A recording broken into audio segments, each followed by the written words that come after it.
चलिए, हम लोग जहाँ पिछला क्लास छोड़े थे वहीं से आज शुरुआत करेंगे। निवारक निरोध संबंधित अब तक बनाई गई विधियाँ। पहला बात हम लोग इसका चर्चा कर चुके थे कि निवारक निरोध जो है वो अनुच्छेद 22 में जोड़ा गया। और निवारक निरोध क्या है? तो निवारक निरोध एगो अधिनियम एक्ट कानून विधि बनाया गया है जिसके तहत व्यक्ति को अपराध करने से पहले रोकना है। अपराध करने के बाद दंडित करना इसका उद्देश्य नहीं है। इसका उद्देश्य है कि व्यक्ति को अपराध करने से पहले रोक देना है। यदि कोई पुल उड़ाने का साजिश रच रहा है, बंदोबस्त कर रहा है, बम लगा रहा है, सुरंग लगा रहा है, तो पहले ही रोक देना है। पुल ब्लास्ट करने के बाद उसको सजा देना उद्देश्य नहीं है निवारक का। ब्लास्ट करने से पहले ही उसको पकड़ लेना, रोक लेना। निवारक निरोध इसीलिए बनाया गया है जो भारतीय संविधान के अनुच्छेद 22 के खंड में जोड़ा गया है। और वही बारी बारी से हम लोग निवारक निरोध अधिनियम के बारे में पढ़ रहे हैं। क्लियर है?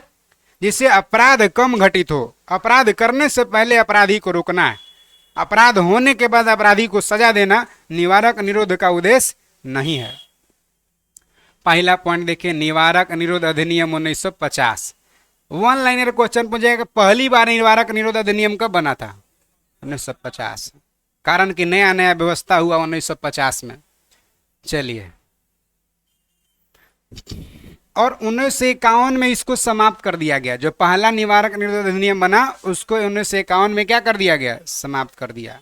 शुरू में था कि समाप्त कर देना 51 में, लेकिन समाप्त करने के स्टूडेंट समझ लीजिए, था कि समाप्त कर दिया 1951 में, लेकिन इसका जरूरत और पड़ गया।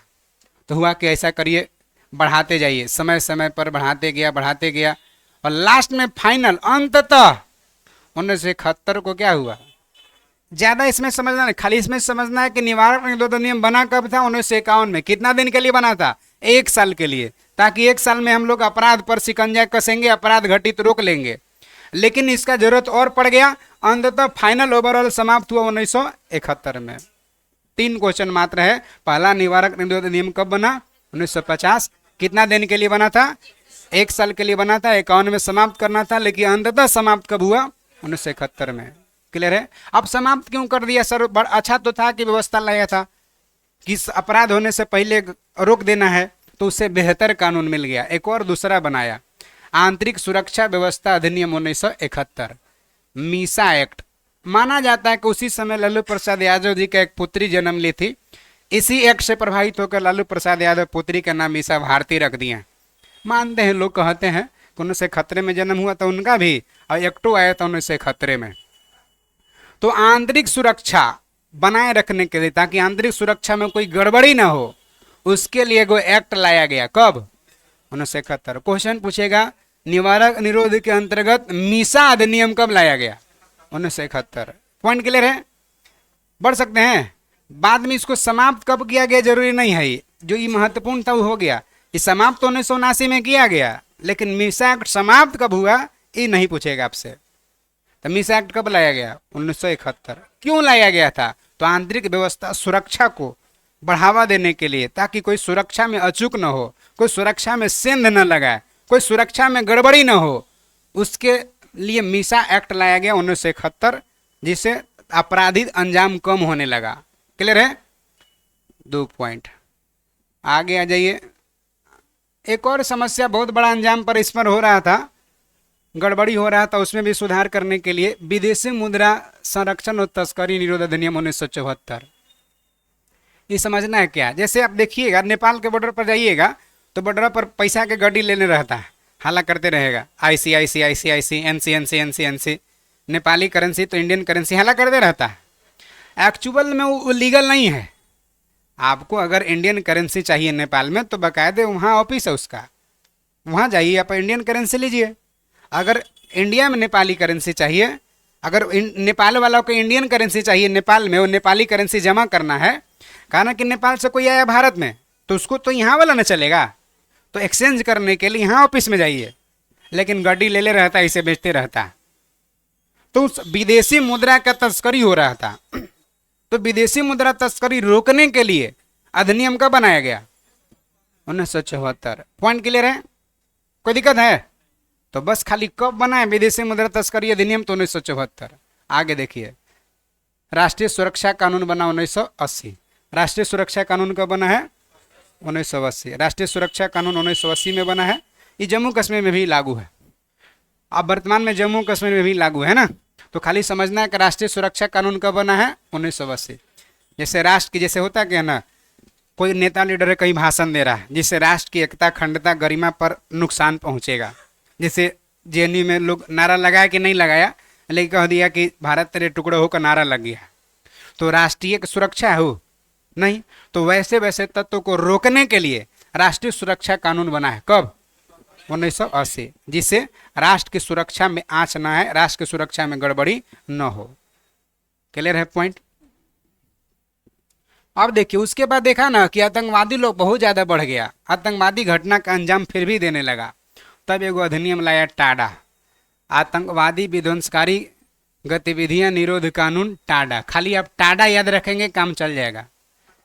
टाडा खाली याद रखिए, चल जाएगा। 1990 में लाया गया था।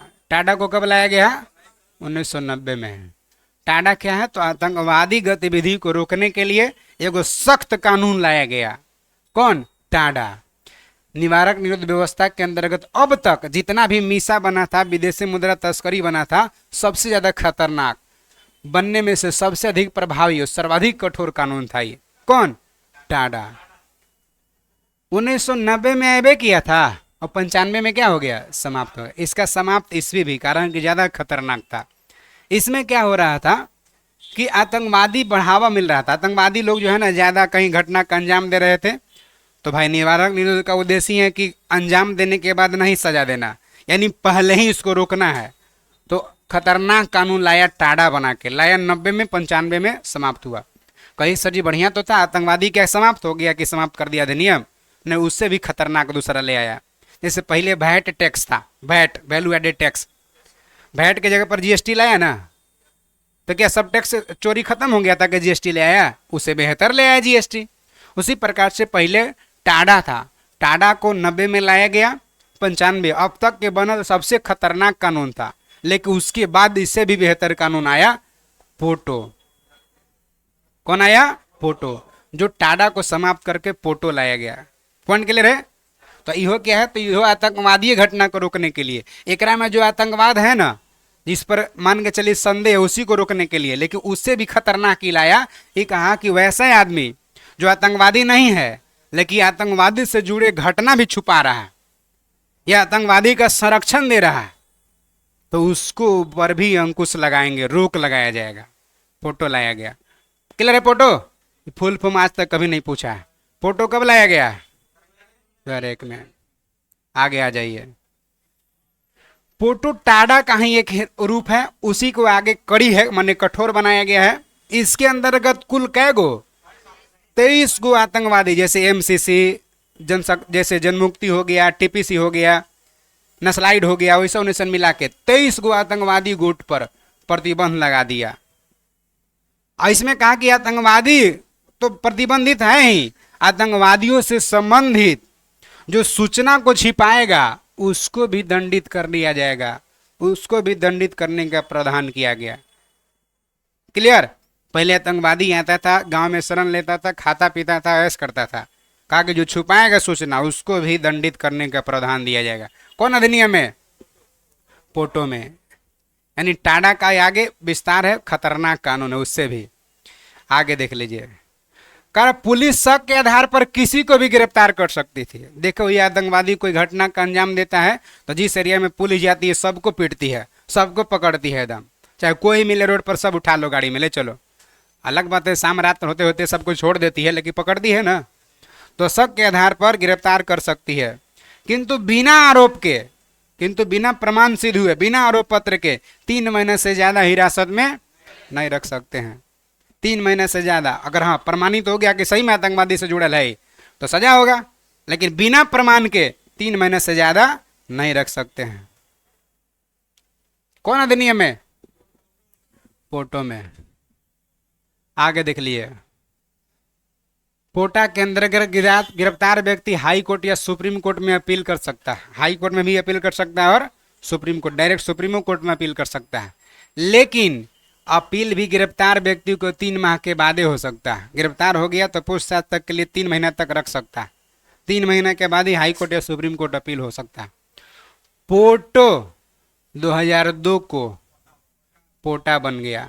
खाली ये समझना है आपको, पोटो जो अधिनियम था, याद करिए भारतीय संविधान में आगे हम लोग पढ़ेंगे कि अनुच्छेद 108 के तहत संयुक्त अधिवेशन है और संयुक्त अधिवेशन अब तक 3 बार हुआ है।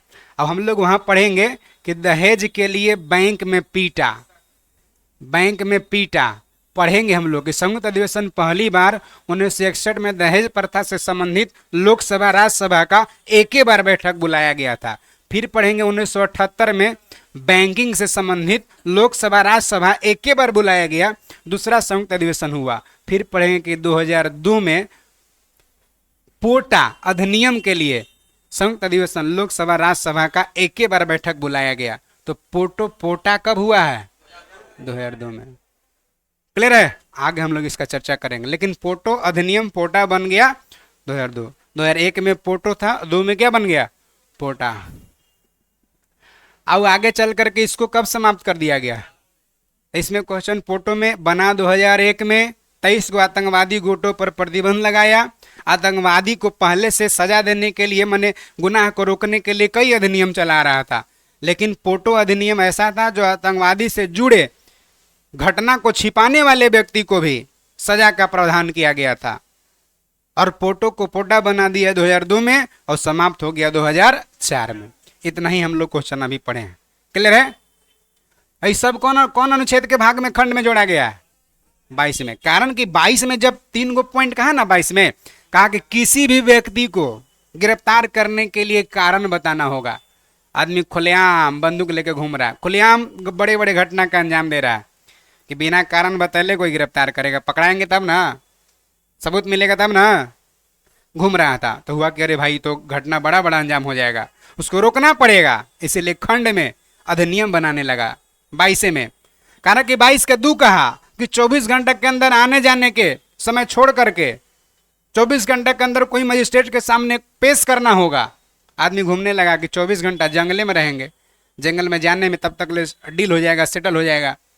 तो वो सब बेखौफ घूमने लगा लोग। तो बेखौफ घूमने लगा तो अंकुश लगाने के लिए, रोकने के लिए खतरनाक कानून बनाए गए। उसी में से एक पोटो है, पोटा है, टाडा है। आ रहा समझ में? चलिए आगे आ जाइए, समझ में आ गया होगा। आगे देख लिए शोषण के विरुद्ध अधिकार। ये हम लोग अभी मौलिक अधिकार पढ़ रहे थे, और मौलिक अधिकार में शोषण के विरुद्ध अधिकार अनुच्छेद 23 और 24 है। 23-24 शोषण के विरुद्ध अधिकार है। पहला अनुच्छेद 23 में देखिए क्या कहता है। करा मानव के दुर्व्यापार और बलात् श्रम प्रतिषेध। थोड़ा सा स्टैंडर्ड लैंग्वेज है। बलात् श्रम माने जबरदस्ती, श्रम प्रतिषेध, प्रतिषेध माने मना है। मोटा मोटी समझना है इसको। पहले देखिए क्या कह रहा है। इसके द्वारा व्यक्ति को खरीद बिक्री, पहले आदमी का खरीद बिक्री होता था। राजा हरिश्चंद्र भी कालिया डोम से बेचा गए थे और शमशान घाट पर नौकरी करते थे, कफन ले करके बॉडी जलाते थे। देखे हुई है कहीं मूवी में, बाहुबली मूवी देखे हुईएगा। भलाल देव पूरा चाबुक से मारता है। भलाल देव के पिताजी कहते हैं कि इतना बड़ा मूर्ति खड़ा करने के लिए 100-200 का बलि देना पड़ी, कोई बड़का बात है? खड़ा करो। यानी दास है, गुलाम है, जो कहेगा वो करना पड़ेगा। तो मानव का खरीद बिक्री पहले से था, ऊपर प्रतिबंध लगा दिया। कौन अनुच्छेद में? 23 में। अब बेगारी माने जबरदस्ती कोई मजदूरी नहीं करवा सकता है। पहले जमींदार लोग जबरदस्ती मजदूरी करवाते थे, अंग्रेज लोग आता था जबरदस्ती मजदूरी करवाता था। औने पौने दाम में गन्ना पैदा किया सब कोई, और औने पौने दाम में जमींदार खरीदता था, वो आपको मजदूरी करना पड़ता था। तो बेगारी पर प्रतिबंध लगाया कि कोई खरीद बिक्री आदमी का नहीं होगा। सुनने में पहले बुजुर्ग से पूछिया कि सोनपुर मेला में पहले आदमियों खरीदाता था, बेचाता था 10,000 के, 2,000 के, 3,000 के, जैसन आदमी वैसन दाम। तो मानव के खरीद बिक्री पर प्रतिबंध लगा। इतना मुद्रा देंगे, दास हमर बन जाओ, प्रतिबंध लगाया। बेगारी कोई नहीं करा सकता, जबरदस्ती श्रम नहीं ले सकता, मजदूर जबरदस्ती नहीं कर सकता। नहीं कहता कि काम करने को तो आप ही के यहाँ है, बहुते काम है। काहे? कैसे 23 प्रतिबंध लगाया है। 23 से पहले व्यवस्था ऐसा नहीं था। आप कर उसके मजदूरी दे दिया तो जो काम करेगा जैसे करेगा करना पड़ेगा। तो बेगारी नहीं कर सकता है। कौन अनुच्छेद? 23 में। इसी प्रकार लिया गया कोई भी जबरदस्ती श्रम, कोई भी जबरदस्ती काम विधि के विरुद्ध ठहरा दिया गया। ना तो खरीद बिक्री मानक हो सकता है, ना कोई आदमी जबरदस्ती मजदूरी करेगा माने बेगारी करेगा, और नहीं जबरदस्ती उससे श्रम ले सकते हैं। यानी कि आपको समझना है बलात् श्रम मेन माने जबरदस्ती कोई किसी का मजदूरी नहीं करे। इसी को कहेंगे बंधुआ मजदूर उन्मूलन, इसी को कहेंगे दास प्रथा उन्मूलन। बंधुआ मजदूर माने बंधुआ मजदूर जो काम कहेंगे करना पड़ेगा। बंधुआ है कहा कि दिन में 5 बजे के बाद जो खटेंगे, खटना पड़ेगा अगर बंधुआ रहते तो सब उन्मूलन किया गया। कौन अनुच्छेद में? 23 में। समझ आ रहा? बंधुआ मजदूर उन्मूलन, दास प्रथा उन्मूलन, बलात् श्रम उन्मूलन, बेगारी उन्मूलन, कोई का खरीद बिक्री आदमी का नहीं होगा। सब कौन अनुच्छेद? 23 में। पॉइंट क्लियर है? हाँ, ध्यान रखिए, जरूरत पड़ने पर राष्ट्रीय सेवा करने के लिए बाध्य किया जा सकता है।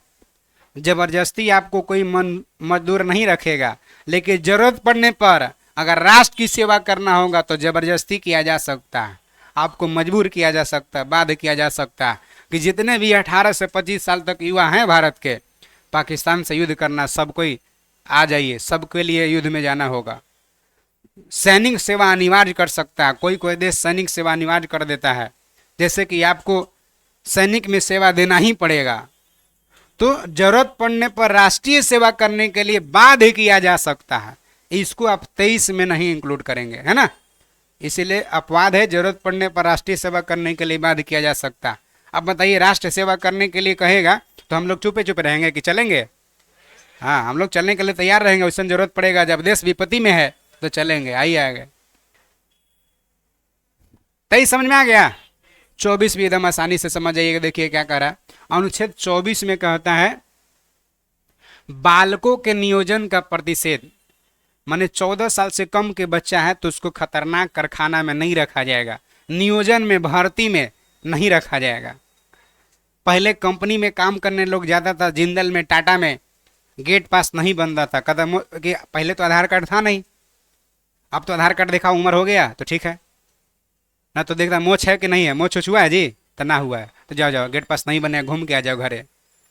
काम नहीं रखता था। इसी के वजह से कह रहा है अनुच्छेद 24 में बालकों के नियोजन का प्रतिषेध, माने 14 वर्ष से कम के आयु के किसी बच्चे को कारखाना में, कोई खान है कोयला वेला का, यानी किसी भी जोखिम भरे जरा में रिक्स है, नहीं किया जा सकता है।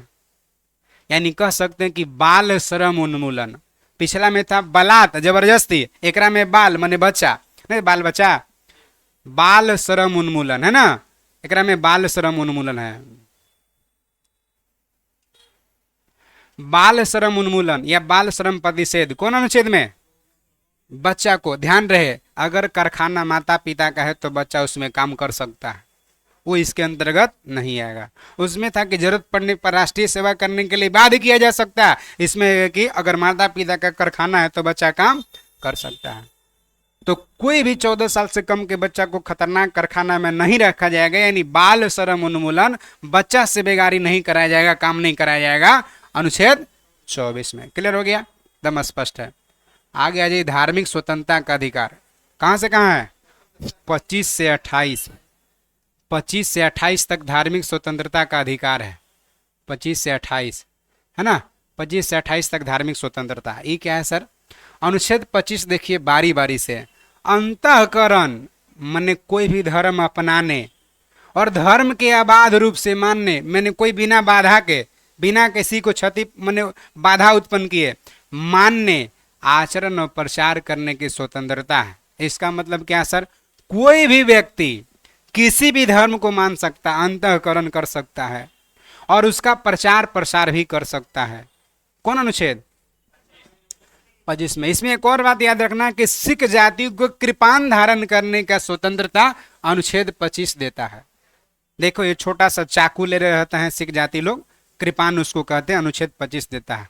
25 में एक बात और आपको याद रखना है कि बौद्ध, जैन, हिंदू तीनों के लिए हिंदू शब्द का चर्चा अनुच्छेद 25 करता है कि बौद्ध भी हिंदू से उत्पन्न, जैन भी हिंदू से उत्पन्न और हिंदू हिंदू, बौद्ध जैन हिंदू तीनों के लिए हिंदू शब्द का चर्चा अनुच्छेद 25 करता है। उसमें पारसी के लिए हिंदू शब्द का चर्चा नहीं करता है। ठीक है। तो 25 में कोई भी व्यक्ति किसी भी धर्म को मान सकता, प्रचार प्रसार कर सकता है, चाहे इस्लाम हो, चाहे हिंदू हो, चाहे बौद्ध, जैन, कोई भी हो, और उसका प्रचार प्रसार आप कर सकते हैं। क्लियर है?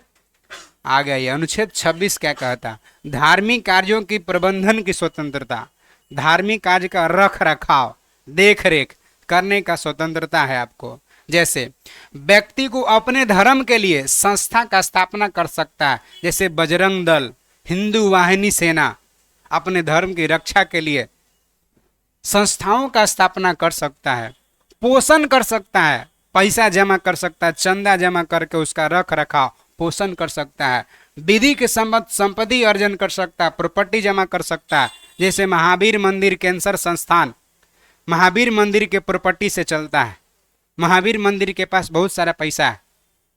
कोरोना काल में देखो ये कि 100 बेड का अस्पताल बनवाने के लिए डोनेट कर दिया पैसा, मतलब तिरुपति बालाजी बहुत सारा पैसा है, तो पैसा जमा कर सकता है, अर्जन कर सकता है प्रॉपर्टी, उसका स्वामित्व रख रखाव प्रशासन का अधिकार है, कोई भी धर्म हो। यानी किसी भी धर्म से संबंधित संस्था का स्थापना कर सकते हैं, उसका रख रखाव कर सकते हैं, उसका पोषण से संबंधित पैसा अर्जन कर सकते हैं, आप पैसा जमा कर सकते हैं, चाहे कोई भी धर्म हो। आए समझ में? आगे आ जाइए। अनुच्छेद 27 क्या कहता है? राज्य किसी भी व्यक्ति को, चाहे कोई भी धर्म से संबंधित हो, ऐसे कर देने के लिए बाध्य नहीं करेगा, जबरदस्ती नहीं करेगा, जिसका आय किसी विशेष धर्म अथवा किसी धार्मिक संप्रदाय की उन्नति या पोषण व्यय करने के लिए विशेष रूप से निश्चित की गई हो। महावीर मंदिर के पास बहुत सारा पैसा है, राज्य बाध्य नहीं करेगा कि आप टैक्स दीजिए। वैसा पैसा जो किसी विशेष धर्म के लिए है, अगर मान के चलिए इस्लाम धर्म संरक्षण के लिए पैसा बहुत प्रॉपर्टी जमा किया गया, तो टैक्स देने के लिए बाध्य नहीं किया जा सकता। तो राज्य किसी विशेष धर्म के लिए अगर पैसा संरक्षित है तो टैक्स नहीं लेगी, बाध्य नहीं करेगी। कौन अनुच्छेद? 27। क्लियर है? आगे आ जाइए, समझ में आ गया होगा आपको।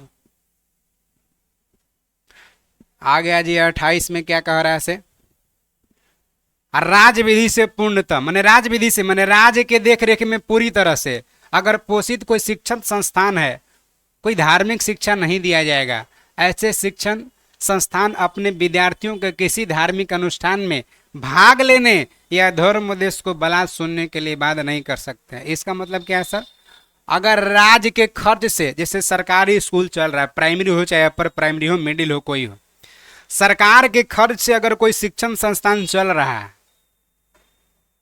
तो शिक्षण संस्थान में किसी विशेष धर्म का शिक्षा नहीं दिया जाएगा, पहला बात। दूसरा, उस शिक्षण संस्थान में विद्यार्थियों को किसी विशेष धर्म मानने के लिए बाध्य नहीं किया जाएगा।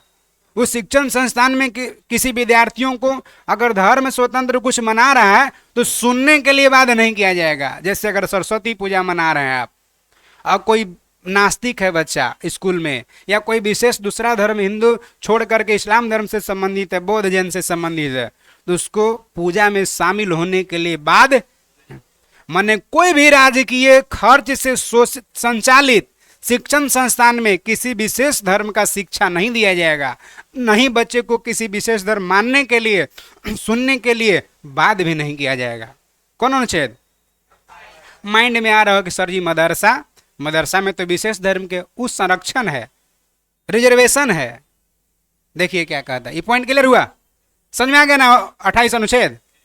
चलिए आगे आ जाइए। जबरदस्ती नहीं किया जा सकता। आगे देखिए, संस्कृति और शिक्षा संबंधित अधिकार। संस्कृति, कल्चर, शिक्षा संबंधित अधिकार अनुच्छेद कौन सा है? 29-30 में है। अनुच्छेद देखिए 29, संरक्षण दिया गया है। संरक्षण क्या है देखिए, अल्पसंख्यक वर्गों के, अल्पसंख्यक किसको कहेंगे? तो जिस देश में जो सबसे ज्यादा संख्या में वो बहुसंख्यक होता है, और उसके अलावा बहुसंख्यक की अपेक्षा जो कम है, कहे ना दूसरा स्थान, कोई भी स्थान पर हो, पहला दूसरा तीसरा, मैंने पहला छोड़ करके कोई भी हो, सब अल्पसंख्यक कहलाता है। भारत में हिंदू ज्यादा है तो हिंदू बहुसंख्यक है, हिंदू के छोड़ करके बाकी अल्पसंख्यक है। जैसे पाकिस्तान में मुस्लिम ज्यादा है, मुस्लिम को छोड़कर बाकी अल्पसंख्यक है वहां। समझ में आ रहा बात? बांग्लादेश में मुस्लिम ज्यादा है, मुस्लिम बहुसंख्यक है, बाकी अल्पसंख्यक है। भारत के संविधान कहता है कि अल्पसंख्यक वर्ग के हितों का संरक्षण है। अल्पसंख्यक वर्ग के थोड़ा सा प्रायोरिटी दिया गया, उसके हित का संरक्षण दिया गया, सुरक्षा दिया गया। जैसे कोई भी अल्पसंख्यक वर्ग, चाहे मुस्लिम हो, चाहे जैन हो, चाहे बौद्ध हो, कोई भी अल्पसंख्यक वर्ग अपनी भाषा का, अपनी लिपि का, अपनी संस्कृति का सुरक्षित रख सकता है। मान के चलिए 10 को हमारे भाषा जानते हैं लोग, तब वो सुरक्षित रख सकता है। और केवल भाषा के आधार पर, जाति, धर्म और संस्कृति के आधार पर उसे किसी भी प्रकार के सरकारी शैक्षणिक संस्था में प्रवेश नहीं रोका जा सकता है। कहने का मतलब अल्पसंख्यक वर्ग के हितों का संरक्षण है। कौन अनुच्छेद 29। अल्पसंख्यक वर्ग का जो भी कल्चर, जैसे मान जनजाति है, ठीक है, हम चूहा ही खाते हैं, जनजाति है, चूहा ही खाते हैं, कंबल ओढ़ के सब दिन रहते हैं, जानवर को कच्चे खा जाते हैं। मेरा संस्कृति है, कल्चर है, इसका संरक्षण हम रखेंगे। हम खाली टैटू चेहरा पर बना के चलते हैं, हम नहीं वस्त्र पहनते हैं, हमारा कल्चर है, इसको संरक्षण दिया जाएगा। कौन अनुच्छेद। और एडमिशन शैक्षणिक संस्थान में ई कहकर नहीं रोका जाएगा कि आपका भाषा खराब है, आप खाली लुंगी पहनते हैं, नहीं रोका जा सकता है। कौन अनुच्छेद। और नहीं शोषण किया जा सकता है। यानी 29 कहता है कि अल्पसंख्यक का जो हितों का संरक्षण, मोटा मोटा याद रखिएगा अनुच्छेद 29, कि भाषा, धर्म, जाति, लिंग, नस्ल कुछ भी हो, संरक्षण दिया जाएगा। अनुच्छेद 29। वर्तमान में 6 गो समुदाय, मुस्लिम, पारसी, ईसाई, सिख, बौद्ध, जैन, अल्पसंख्यक वर्ग का दर्जा दिया गया है भारत में। क्लियर है।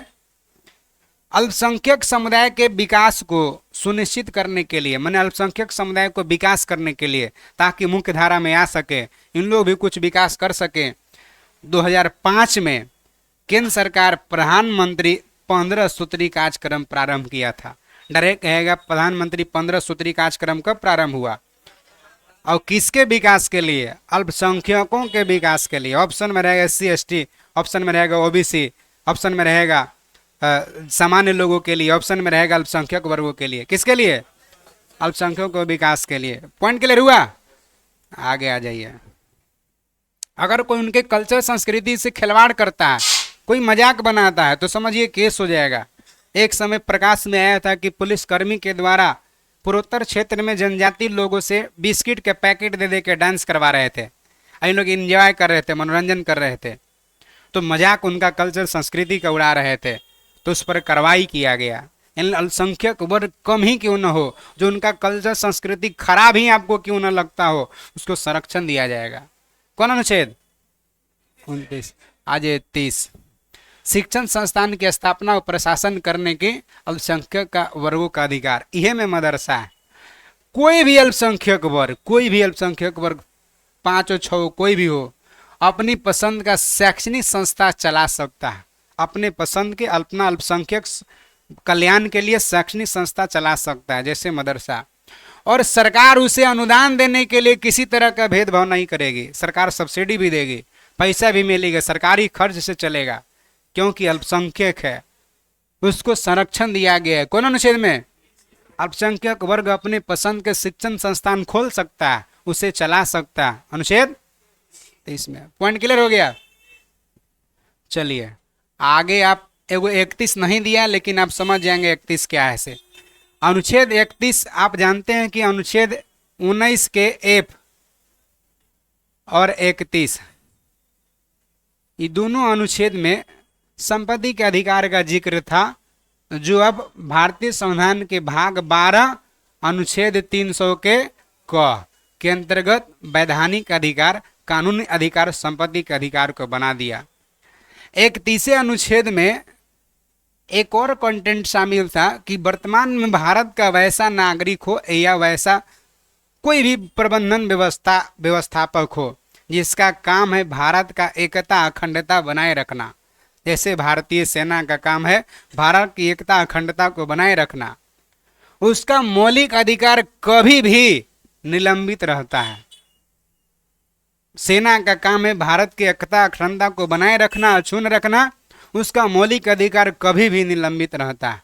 सामान्य नागरिक का मौलिक अधिकार है, पसंद से विवाह करिए, विदेश जाइए, स्विट्जरलैंड जाइए, थाईलैंड जाइए, कहीं जाइए, कोई दिक्कत नहीं है, हनीमून जाइए, कोई दिक्कत नहीं है।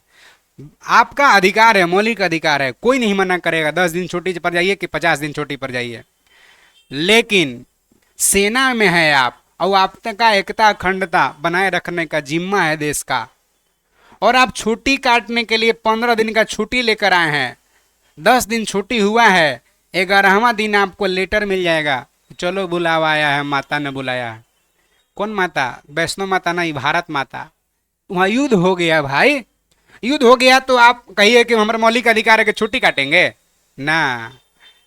मौलिक अधिकार आपका वहां निलंबन है। आप जाइए, बॉर्डर मूवी में सुनील शेट्टी विवाह करके तुरंत आता है और तुरंत लेटर मिल जाता है, तो चलो तो चलो, चल जाता है।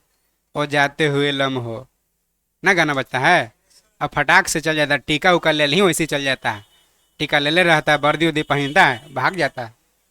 क्योंकि मौलिक अधिकार उसका क्या है? निलंबित है।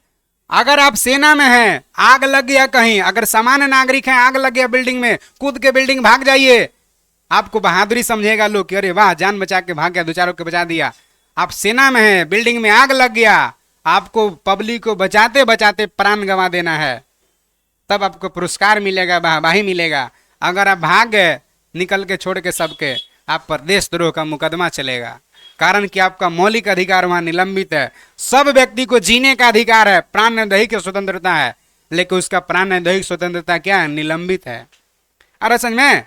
31 खंड में इस सब बात है, पॉइंट क्लियर हो चुका है। आज है अनुच्छेद 32। अनुच्छेद 32 इसके अंतर्गत मौलिक अधिकार को परिवर्तित कराने के लिए, माने लागू कराने के लिए समुचित कार्यवाही द्वारा उच्चतम न्यायालय में आवेदन करने का अधिकार प्रदान किया गया है। इतना लंबा चौड़ा नहीं समझना, आपको समझना है कि अनुच्छेद 32 को डॉक्टर भीमराव अम्बेडकर संविधान का आत्मा कहे हैं। एक बात हो गया। दूसरा, अनुच्छेद 32 संवैधानिक उपचार है, इलाज करता है। अगर कोई व्यक्ति का मौलिक अधिकार हनन होता है, मौलिक अधिकार पर ठेस पहुंचता है, तो अनुच्छेद 32 ही इलाज उसका करता है कि व्यक्ति डायरेक्ट सुप्रीम कोर्ट जा सकता है। कौन अनुच्छेद के तहत? और 32 के तहत सुप्रीम कोर्ट 5 प्रकार का रिट जारी करेगा, याचिका जारी करेगा। तो ये समझना, इस संदर्भ में सर्वोच्च न्यायालय 5 तरह के समादेश कहिए चाहे रिट कहिए चाहे याचिका जारी करता है। पहला रिट कौन है? बंदी प्रत्यक्षीकरण, अंग्रेजी भी याद रखिए, हैबियस कार्पस। परमादेश, मेमेंडमस। प्रतिषेध लेख, प्रोविशन। उत्प्रेषण, सर्टियोरी। अधिकार परीक्षा लेख, को वारंटो।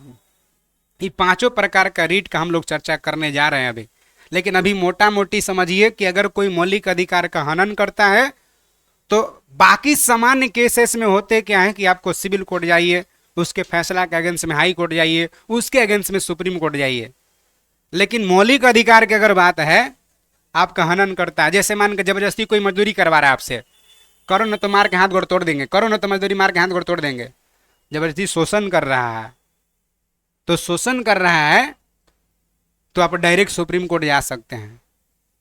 तो सुप्रीम कोर्ट जाएंगे तो सुप्रीम कोर्ट को मौलिक अधिकार से संबंधित टोटल मिला करके 5 तरह का रीट जारी करने का अधिकार है, जिस रीट के माध्यम से मौलिक अधिकार का संरक्षण देता है, बचाव करता है, हनन होने से रोकता है। समझ में? कौन अनुच्छेद? आ जाइए 5 प्रकार का रीट में पहिलका रीट क्या है? बंदी प्रत्यक्षीकरण। अंग्रेजी में क्या कहेंगे इसको? Habeas corpus. बंदी प्रत्यक्षीकरण, अंग्रेजी में हैबियस कार्पस। इसमें जितना हम पढ़ेंगे उतना ही टिक लगाइएगा।